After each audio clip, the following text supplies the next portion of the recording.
আসসালামু আলাইকুম। এইচএসসি ২০২৫ তোমাদের ঢাকা বোর্ডের অর্থনীতি দ্বিতীয় পত্রে আজকে পরীক্ষা অনুষ্ঠিত হয়েছে। তো এমসিকিউ সমস্যা সমাধান দিতেছি। তো সেট কোড ঘ নাম্বারটা রয়েছে আমার কাছে।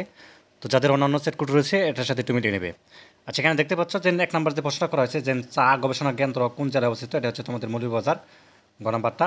এবং তারপর হচ্ছে ২ নাম্বার যে খ নাম্বারটা হবে চাহিদা বৃদ্ধি জনিত মুদ্রাস্ফীতি।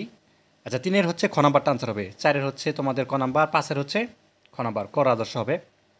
দেন হচ্ছে ৬ নাম্বারটা কী হবে, খুচরা দাম, অর্থাৎ গ নাম্বারটা। এরপর দেখো ৭ নাম্বারটা ক নাম্বারটা হবে কৃষি বিপণন। আচ্ছা, ৮ নাম্বারটা কী হবে, ৮ নাম্বারটা হচ্ছে তোমাদের গ নাম্বার, অর্থাৎ ২ এবং ৩ এ দুটো মিলে আনসার হবে। আচ্ছা, ৯-এর হচ্ছে গ নাম্বার, এটাও ২-৩ হচ্ছে মিলে আনসারটা হবে। দেন হচ্ছে ১০ নাম্বার, এটা হচ্ছে গ নাম্বারটা হবে, অর্থাৎ হাইটেক শিল্প।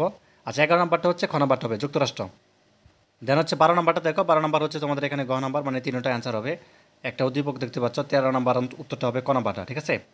আচ্ছা, ১৪ নম্বরটা কী হবে, গ নাম্বারটা হবে। এবং ১৫ নম্বরটা কী হবে, এটা হচ্ছে তোমাদের গ নাম্বার, অর্থাৎ 20 × 44% আর কি। এবং ১৬ নম্বর খ নাম্বার 10 বছর। আচ্ছা, আচ্ছা, স্টোপল অর্থাৎ ফাইবার কোথাও প্রয়োজন, এটা হচ্ছে পোশাক শিল্প, অর্থাৎ ক নাম্বারটা। এবং তারপরে হচ্ছে ১৮ নাম্বার গ নাম্বার, মানে তিনটাই অ্যান্সার হবে। আচ্ছা, ১৯ নাম্বারটা কী হবে, প্রতিকূল, ঠিক আছে, ক নাম্বারটা। ২০-এর হচ্ছে খ নাম্বার আনসার, ২১-এর হচ্ছে গ নাম্বার, ২২-এর গ নাম্বারটা।